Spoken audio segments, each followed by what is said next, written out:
Фејсбук статусот на потпредседателот на СДСМ Мухамед Зекири, во која нападна ЛГБТИ заедницата во Македонија, повторно ги отвори старите рани и го извади на површина прашањето околу хомофобијата во Македонија. Да биде проклет оној што го прави тоа што го прават луѓето на Лот. Да биде проклет тој што ќе убие некој во нечие име, освен во име на Бог. Да биде проколнат тој што имал односи со животни. Да биде проклет тој што е непослушен на своите родители. Да биде проколнат тој што ќе ја омажи неговата жена или ќерка.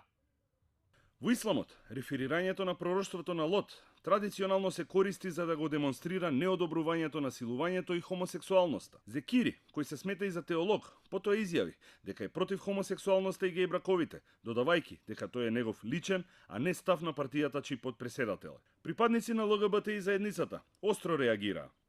Активистот Луми Беќири напиша дека социјалдемократ не треба да се повикува на писание од религиска книга и да ги прикажува како аргументи, но и дека тој не гласал за ова. Режисерката Софија Теодор пак му порача на Зекири дека неговото однесување прилега на човек од пештера и дека тој очигледно не бил за соживот, бидејќи како човек кој до вчера барал права, денес дискриминирал. Објаснувањето дека станува збор за личен став не го прифати и видни членови на СДСМ. А Зекири на сите критики одговори дека јавниот линч им наштети ним, а не нему.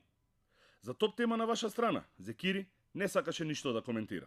СДСМ пак се огради од пишувањата на потпредседателот, потенцирајќи дека станува збор за негов личен став.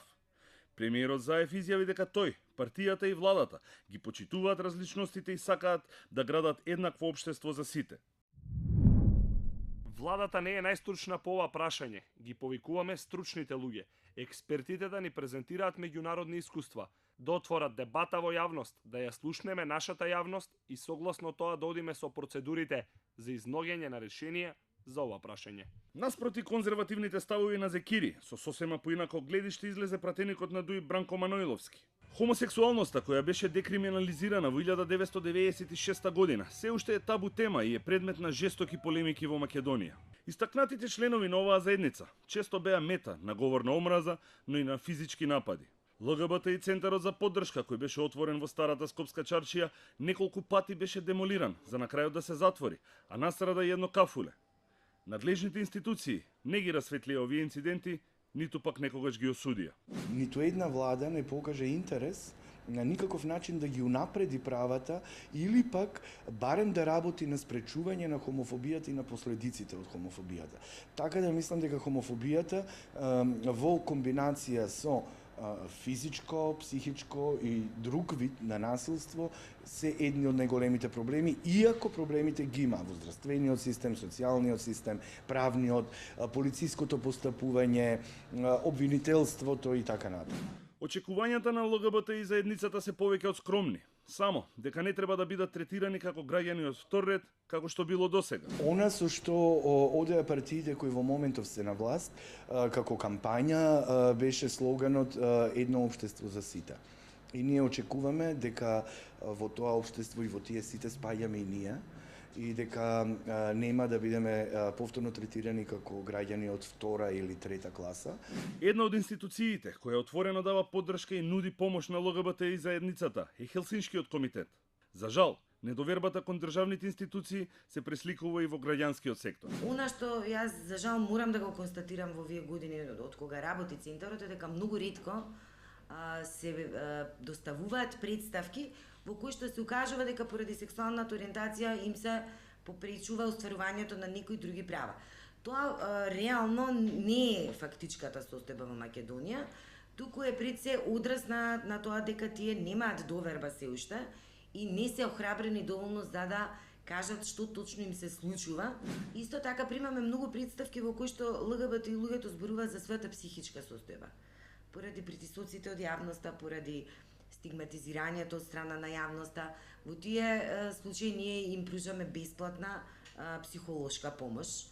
Пировска смета дека хомофобијата имаше потпора во претходната влада. Јас во неколку наврати сум го истакнала тоа и се уште сметам дека Македонија е исклучително многу хомофобично општество, што пред се должи и на долгиот период во кој што Република Македонија фактички беше заробена од црна пропаганда против сите оние кои што се различни.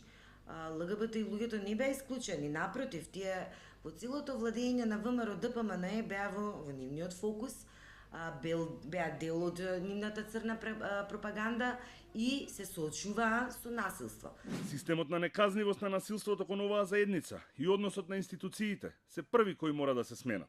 Република Македонија, за да може да го фати правиот пат, кога станува збор за она што за сега говориме општество за сите, мора пред се да се стави до знаење дека апсолутно е забрането насилството кон ЛГБТ и заедницата.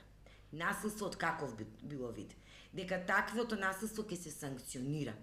Се додека нема санкции против сторителите кои што вршат такви напади, ние ќе се соочуваме со жртви од ЛГБТИ популацијата. Легализацијата на истополовите бракови беше актуелна и пред неколку години. Ставот на тогашната власт, предводена од десничарската ВМРО ДПМН, беше јасен, која со измени на законот за семејство, бракот го дефинираше како заедница меѓу маж и жена. Инсистираа дури и на менување на уставот, но до тоа не дојде.